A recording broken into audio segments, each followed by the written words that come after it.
Hi everyone, how are you? Hope you're doing well. Welcome to this webinar on behalf of the TEFL org. My name is Carl. I'm going to be your host for the next few minutes or so. This is a live webinar. I'm here in Northern Ireland. It's Tuesday, the 10th of September in the evening. And because it's live, I can answer questions from you about anything about teaching English as a foreign language. I have been lucky enough to have taught in many of the places, including some of the ones we're going to be talking about today, teaching in Asia. I work as a teacher trainer. I work as an online teacher. I also work as an English examiner. So if you've got any questions at all, please do put them in the chat on Facebook, YouTube, LinkedIn, wherever you're watching it. The questions come up on my screen and I will get round to answering them as they come in. Also, let us know where you are in the world. As I said, I'm in Northern Ireland. I've taught in many places around the world, though. I've taught in Sri Lanka, Kazakhstan, Azerbaijan, Spain, Italy, China, Japan, Vietnam, lots of places around the world. So I'd love to know where anybody is. It really does make me and Alan feel happy to know that we've got people tuning in from all over. Alan is running the chat, so any links and any tech stuff, he does it for me. Right. So let's get started about this webinar. Teaching English in Asia. Right. So first of all, I think the first thing to say is Asia is big. So I've got this Google Maps up.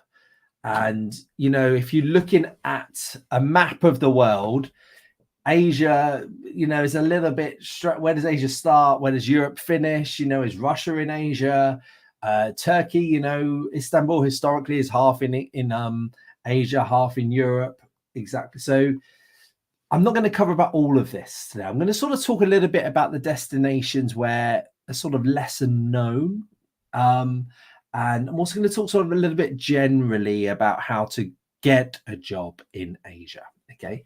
One thing I would say is we have myself and Alan and the TEFL org, we have done previous webinars where we cover a lot of places more in detail. Now, these are just some of them. So we've done ones on teaching Southeast Asia, South Korea, China, Japan, and Thailand. These are sort of specific ones where I only talk about these. So these might be worth checking out. Look on our YouTube page, go to TEFL org on our YouTube page and look for these ones, do a bit of search, you'll be able to find them. And as I said, today I'm going to talk a little bit about lesser thought of countries, maybe. Okay, so firstly, let's talk a bit about the requirements of teaching in Asia. So you will need, the key thing for pretty much the whole continent is a TEFL certificate. Now, this is pretty common and needed all around the world. So the magic number, you're looking for a TEFL certificate that is a 120-hour certificate. You find that some TEFL certificates go longer. For example, some of our level 5 ones, that's fine. If you've got one of those, perfectly fine. But the minimum sort of number that they're looking for, by they, I mean the companies that are recruiting, is a 120-hour TEFL certificate. Now, things that you may need depending on the location you are going to.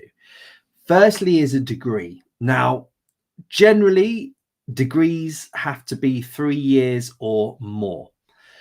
The degree can be in any subject. It doesn't have to be a degree in English. It does not have to be a degree in teaching. Now, some countries do accept 2-year degrees, but some don't. Got to do your research on that.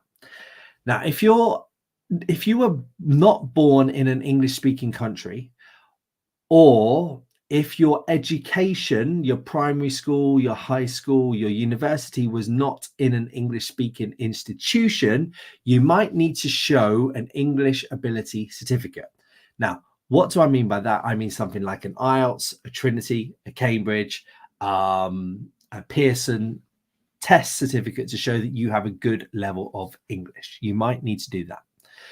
And you may need to do a criminal record check and also a health test to get into that country on a work visa.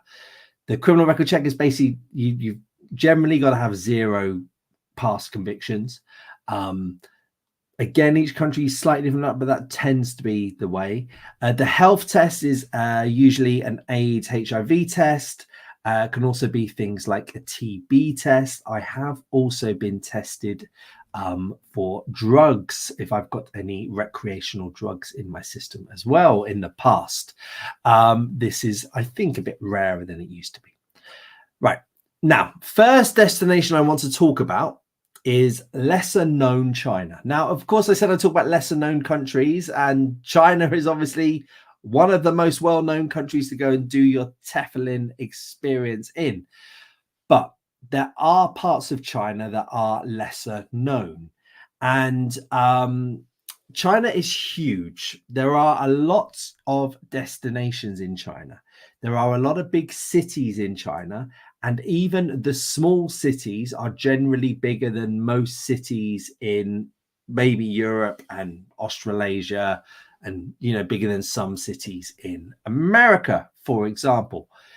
And lots of people think, okay, I want to go to the main ones, which is generally Beijing, Shanghai, maybe Hong Kong now, Shenzhen maybe. But for example, I worked in a place called Kunming. It was absolutely beautiful. I absolutely loved it.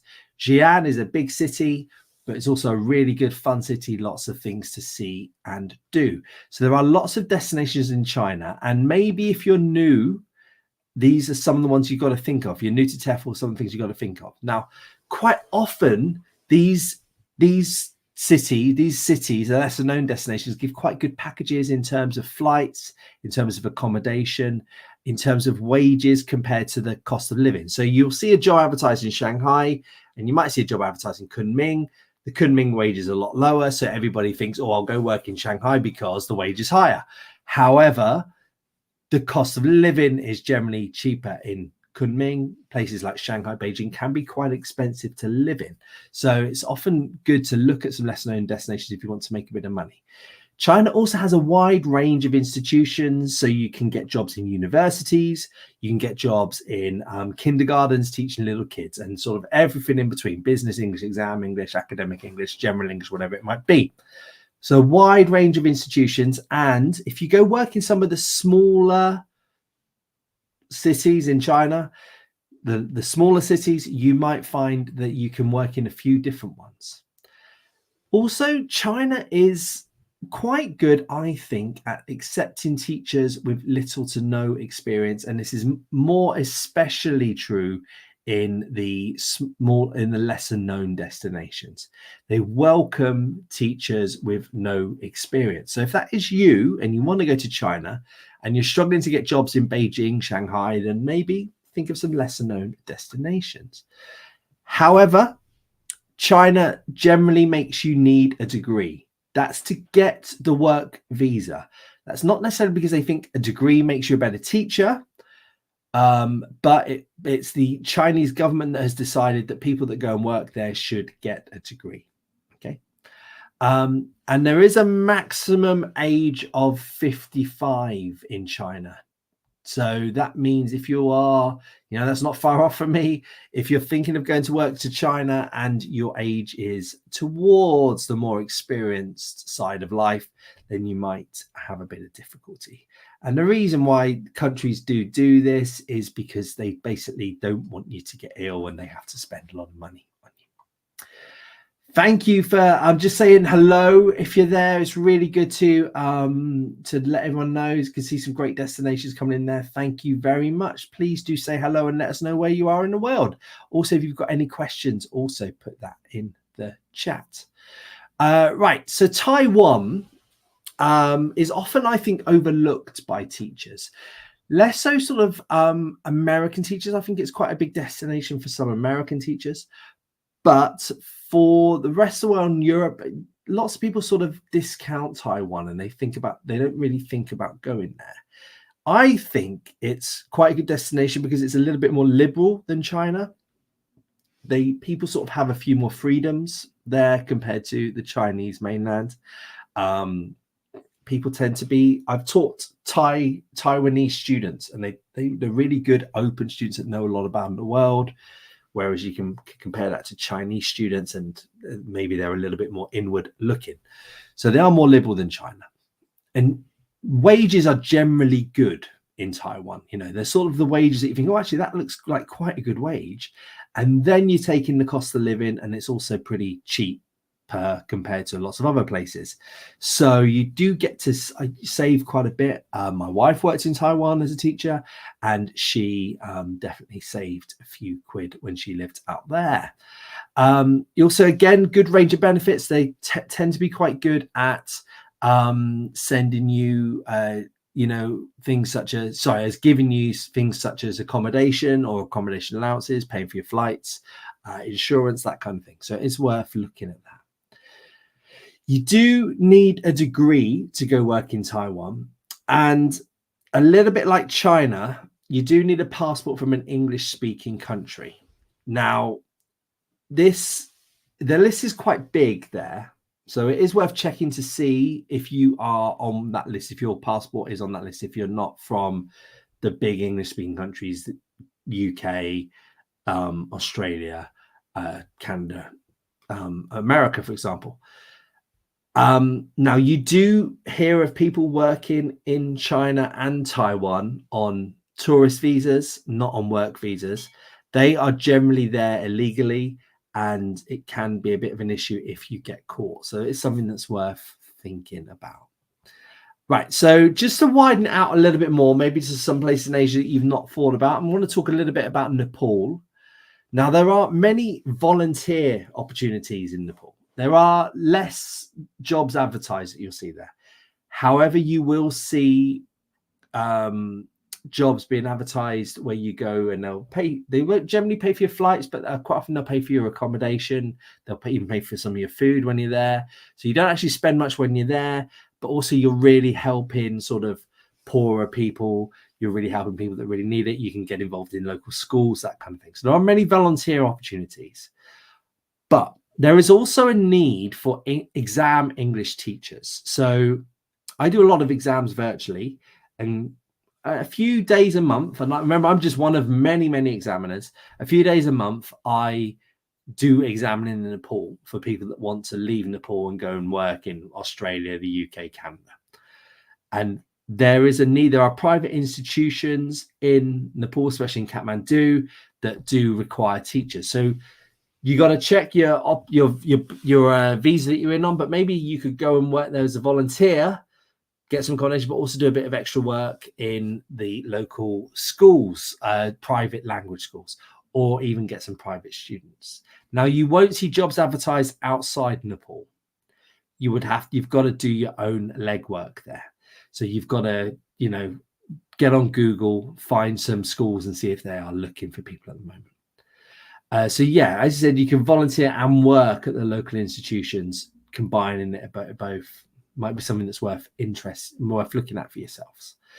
Now, the better thing about Nepal compared to the two places I spoke to before is that schools can take non-degree holders, and also it's a bit more open to non-native speakers. So and what I mean by non-native speakers is basically people whose passport isn't from one of the big English-speaking countries. So, because you can get non-native speakers from the UK with a UK passport and non-native speakers from an American passport. It's really the passport that you hold that's important. So Nepal might be a destination that you're worth thinking about if you don't have a degree, or if you don't have a passport from one of the big English-speaking countries. Now, Alan has very helpfully put into the chat some guides there for each of the countries I speak about, and these are from our own website. I was going to show you them in a minute, but Alan has got them in there. So if you are thinking of going to one of these countries, it's worth clicking on that. So, right. Next one I want to talk about is a place I've been to, and I had a very good time there. Didn't teach, but I did have a really good time there. It's Mongolia. And they are slightly less strict on degree requirements. Now, when I say slightly, basically you don't necessarily need to have a degree to get the visa, but you might need to have a degree in order to get the job, if that makes sense. So it might be worth, if you're quite experienced in TEFL, or if you are quite well qualified, you've done lots of extra modules, but you don't have a degree, this might be the sort of place that it's worth thinking about and looking at. There is a need for exam and business English teachers, especially. Really worth looking at if those are the sort of things that you're interested in. Quite an industrial country, especially around Ulaanbaatar, and they've got a lot of goods to sell, and they want their business English for that. Exams are generally for people going abroad to study. Now, the thing is, Ulaanbaatar is very varied in the cost of living. There are some really, really expensive houses there, but there's also some really cheap accommodation. So you've got to really check where you're happy living if you do get offered a job and that kind of thing. Now, again, you do see some jobs advertised outside of Mongolia. So you might not see jobs advertised, but definitely email the schools and see if they're open. I know people that have done this and gone and worked in Mongolia, and a school has gone, yeah, do you know what? Actually, we do need someone. And yes, we will pay for your flight. And yes, we will help you with accommodation. So it's worth emailing schools. I always think being proactive is part of the TEFL life, especially if you want to go to some of these lesser known destinations. However, I hope you like the cold. I was there in winter in January and it was freezing. Really, really cold. Like -20, -30 cold. So I really hope you do like the cold. But the people were fantastic. Right, Kazakhstan, another place that I've been to. I've taught in Kazakhstan for a bit. Now, again, it's not on everybody's list. And it's sort of, is it in Asia or is it sort of pushing up towards Europe? I think it's definitely in Asia myself, but what do I know? Right, not on everybody's list. So it's not somewhere you might have thought about going. So it has a growing TEFL industry. So more and more people are studying English as a foreign language, and the families are getting richer there. So I've taught in Kazakhstan. I taught a really new university that had just been built, and it really was fantastic. Really, really loved it. The students there were amazing. I've also had lots of Kazakh students at the university I worked at in England. And again, the Kazakh students were fantastic. And that came from families getting a bit rich and being able to send their kids abroad to study. And for that to happen, they have to pass usually an IELTS test, but it can be other exams. And you could be teaching that to help them. As I said, there's a big need for exam English, really, really big need for exam English. So it's worth looking at for that. Now, Kazakh students are fun. They are opinionated. They like to talk. They are generally well educated about the outside world. And also the country of Kazakhstan, I think, is quite exciting. It's got some quite big cities. It's got some big old deserts. Big changes in weather, that kind of thing. There's lots of things going on there. So I do think it's a great place to go in TEFL. And as I said, I'm seeing more and more jobs advertised in Kazakhstan where they'll pay for your flights, where they will pay for your accommodation, that kind of thing. You do generally need a degree to go there. However, they do welcome non-native speakers. So if you've got a degree and you've not got a passport from some of the big major English-speaking countries, that could be that's on your list. Okay. Now, Myanmar. Right, it's had a lot of issues the last few years. It's in the news a lot. Generally, if you on the BBC and you scroll down through the world news, eventually you'll get to a story about Myanmar. So there's stuff going on in Myanmar.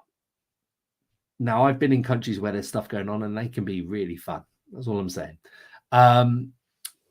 Now, just before that, it was opening up and it was advertising a lot. So I do think this is a place which, if they can sort out their issues, there will be lots of jobs going again. And I know teachers that have been there, who've worked there and who absolutely love it there. It's very different. So it's worth thinking about if you want a slightly off the wall place to go to.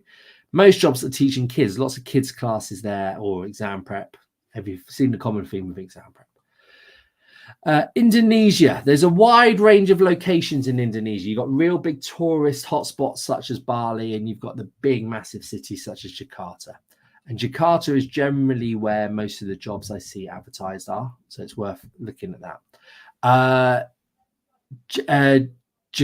Indonesia is pretty good for non-experienced teachers or for teachers with little to no experience. They tend to be a bit more open to taking on teachers like that. So again, that's worth thinking about if you are new to TEFL world. Low cost of living in Indonesia, and a varied range of institutions, right from universities down to kindergartens. So, you know, if you want to do a bit of teaching here, there, a bit of everything, pretty good for that. Now, South Asia. Now, what do I mean by South Asia? So I'm sort of looking at sort of around here, India, Pakistan, Sri Lanka, maybe Bangladesh. And I've spoken a bit about Nepal already. Now, so I'm sort of looking at this region here, really, for South Asia. Right. Now, where is my PowerPoint? My PowerPoint's there. Right. So South Asia, it can be quite hard to get work here. So you don't really see jobs advertised in India, and it can also be quite hard to get well-paid work if you're in India. And the reason being, there are many excellent local teachers who work there. So I get asked quite a bit about, oh, I'd like to go work in India. And I think, okay, yeah, okay, fine. But there are lots of really good local, well-qualified teachers in India, because English is spoken very well by many, many people in India. There's many people that can't, but there's also many that can.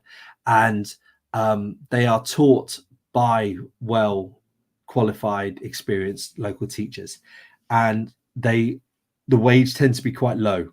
So it can be a bit difficult. And similar in Pakistan, people speak pretty good English in Pakistan. I do a lot of examining in Pakistan. So there is IELTS classes, but there's also lots of teachers that provide for them. Bangladesh, similar idea. There's lots of good teachers there. Now, if you do want to go into that region, as I did, Sri Lanka is probably the best bet for work in that region. There are little university campuses in Colombo where they're looking for people to teach academic English. There is also some in language schools, that kind of thing. There's also sort of schools where you can go in and work there. So Sri Lanka is probably your best bet. And you will see jobs advertised, but the vast majority of jobs in Sri Lanka are volunteer opportunities. And on top of that, you can top it up with some sort of private lessons. Okay. Right. I'm going to talk a little bit about getting tips for getting jobs in Asia. Thank you for your questions. David, I'm going to get to your questions in a minute. Please, if you do have any questions about teaching English as a foreign language, please do put them in the chat there. So tips for getting a job in Asia. Right. So once you've applying, know the students you will be teaching. So know what a common problem Chinese students have. They generally can't speak very well. Know what a common problem Kazakh students have. They generally can't write very well. So, know what the sort of common problems are, and you can drop that into the interview or drop that into the application maybe to show that you know what you are specifically going to do there. And you hopefully give a solution to it as well, how you will get them to speak correctly, or how you'll get them to speak more, write more grammatically correct, whatever it might be. So do a bit of research. You'll find web pages devoted to each country in the world's local TEFL problems, all right? If you have little to no experience, look beyond the main destinations. So look, I'm not saying you won't get work in places like Japan or Korea. There are work there. But if you have little experience, you'll be fighting against people that do have a lot of experience. So think about some of the lesser known and beyond the main destinations. Do your cost of living research. It can be really expensive within a country, especially big countries such as Japan, China, even places like Vietnam. So do your cost of living research and see which is the best one for you to maybe save some money, or what you're happy to do. Right. Look formal in your Skype, Zoom interviews. I cannot stress that enough. Wear a shirt and a tie, gentlemen. Ladies, make sure that you've sort of arms are covered. Yes, it's old fashioned. Yes, it's not maybe what we think we're used to, but it's still really, really big in Asia. They love formality and looking formal. Okay, so do that, clear up your background a bit, like get rid of this tiger fella that I've got here at the moment. I wouldn't have him showing in an interview. I'd look serious. Watch your accent when you speak. So you might think that you are clear, but if you've got a very regional accent, or if you speak too quickly, the people interview you might not have the best English, and if they can't understand you, they're not going to give you the job. So I can't stress this enough. If you've got I've got a very strong London accent. I change that when I talk on webinars and when I teach. I still sometimes go into it and students pick me up on it. If you have a strong accent from anywhere else, try and make it more neutral so that the people interviewing you can understand. Asian job applications can take a while. You've got to be patient and you've got to keep that smile on, especially in the interviews. And even if you get a letter saying, we now need this piece of information, or we now need this document, smile. Don't just reply saying, why do you need this? Smile through the process and you will get there eventually. Okay. Thank you. Right. Let's get to a couple of these questions. Thank you very much for getting them in for us. David, hi. Do volunteer opportunities in Nepal generally help? Yeah, generally all volunteer opportunities when you're applying. This is not just for Nepal, this is for the whole world. When you're applying from outside one country to go to another, they help you with the visas. Okay. And for some countries, this can be quite simply done on the internet. For others, it can mean you sending off your passport or go into an embassy to do something to get the visa. You might also need to do a test for the health test or the criminal test before you leave your own country to go there. Okay, so yes, they do, and volunteer opportunities will know how to help you with this kind of thing, and they're happy to ask questions. Okay, David, another question from you. Hi. Right, so the age limits. So I've actually done a webinar on people teaching sort of, I think the webinar was aimed at people aged 50 and above. So David, if this is you, might be worth searching for that and looking for it. Now, each country does have a slightly different rule on it. So some might take you in before you're 60, for example, and then you can teach up until the age of 65. Others will not take you on before you're 60 if your contract is going to run into a time when you're 60, if you know what I mean. So every country is slightly different and it's worth looking at. Yes, some of the lesser known countries in Asia definitely do. I think Kazakhstan is one of the better ones for that, for example. Mongolia, again, is not so bad. Generally, the best destination for older people is the Middle East or Europe, if you've got an EU passport, especially. But yes, there are destinations in Asia that do offer that. David, you have a bookcase in the background for your online interviews. Should you blur it out or use a filter background? So you can see my bookcase there. You can see I've got a whole load of mess behind me as well. Right, so I think bookcases are good. Would you rather have a teacher that reads or a teacher that doesn't read working for you? So firstly, I would say that I would probably tidy up your bookcase a bit. Like this bit in the middle I've got here is probably a bit too messy. I'm currently moving house, so I've got lots of paperwork all over the place. So I think that I would probably get rid of like things like a guitar in a formal interview and stuff like that, or some pictures of the places I've been to around the world. So I think plain plus look a bit educated is not an issue, really. I wouldn't blur out a bookcase. No, I think that it would look good, especially you can get a couple of TEFL books in there, David, or they'd be prepared. They might ask you about them if they're real eagle-eyed. No one's ever asked me about my TEFL books there, but there are some TEFL books there. So it's worth thinking. David, I have done webinars where I talk about interviews. So it might be worth looking at those and how I talk about the sort of questions you'll get asked and the sort of way to prepare the answers to give, that kind of thing. Thank you very much for the questions, everybody. Look, Asia is massive, as I said at the start. There's lots of different places to go, and I have done webinars where I talk about it more specifically in different destinations. So please go back and look at those. Please do also let us know in the webinar, in the chat, if you want any other destinations covered specifically.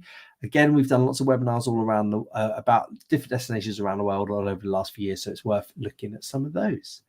Thank you very much for tuning in, everybody. I hope you enjoyed it. You can always contact us on our website, tefl.org, or through Facebook, or through LinkedIn, that kind of thing. We're monitoring all of the different channels. Thank you, everybody. Have a good evening, morning, or afternoon, wherever you are. Bye-bye.